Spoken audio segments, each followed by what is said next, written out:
also bring you some pictures and explain the significance of it. This is another setback to Red Terror, because if you remember, in the operation, that was Operation Black Forest, dreaded Maoist leader Basavaraju was eliminated, after which there are Maoists who dropped their arms. We have images coming in of these Maoists who surrendered their arms and now want to be taken into the mainstream. 24 Maoists, we're getting to know, have surrendered. This is the latest information coming in. So from successful anti-Maoist operations to arrests to encounters, and also now the act of Maoists giving up arms and wanting to come into the mainstream. Let's get our reporters to join us on the latest. But before that, let's also listen in to what the SP of Bijapur, Jitendra Yadav, has to say in connection with the surrender of 24 most wanted Maoists in Bijapur. आज 24 hardcore माओवादियों का surrender हो रहा है। 87.5 लाख के इनामी आज नक्सली आज सरेंडर कर रहे हैं।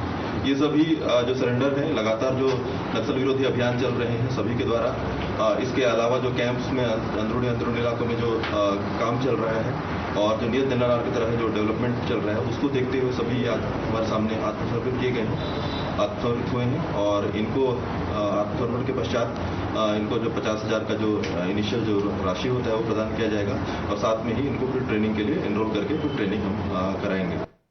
Saket continues to stay with us. Saket, एक तरफ हम देख रहे हैं कि सक्सेसफुल एंटी माओइस्ट ऑपरेशंस में जो ड्रेडेड माओइस्ट कमांडर्स हैं उनको न्यूट्रलाइज किया जा रहा है, और दूसरी तरफ हम ये भी देख रहे हैं कैसे जो माओवादी है जिनके ऊपर लाखों का इनाम था वो सरेंडर कर रहे हैं। ऑपरेशंस के बारे में हमारे दर्शकों को और इंफॉर्मेशन दीजिए।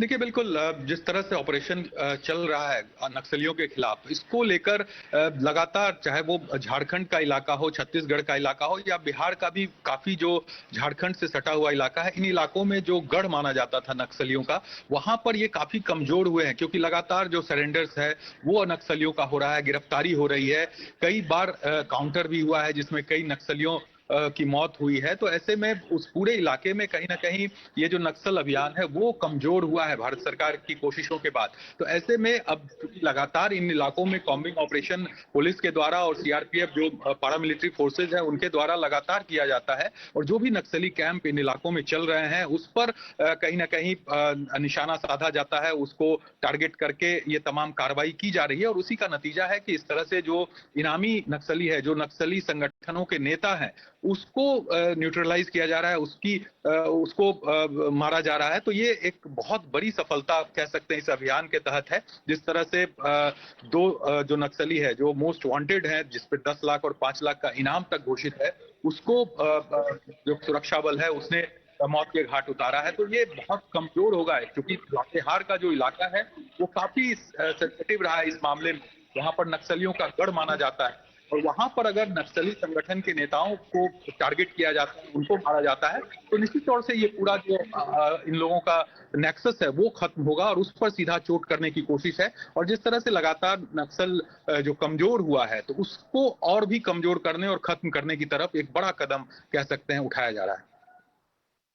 साकेत, बहुत बहुत शुक्रिया आप जो इन्फॉर्मेशन हमारे दर्शकों को दे रहे हैं। So this is in the, like we've been telling viewers, the Naxal Mukt Bharat pledge is in action.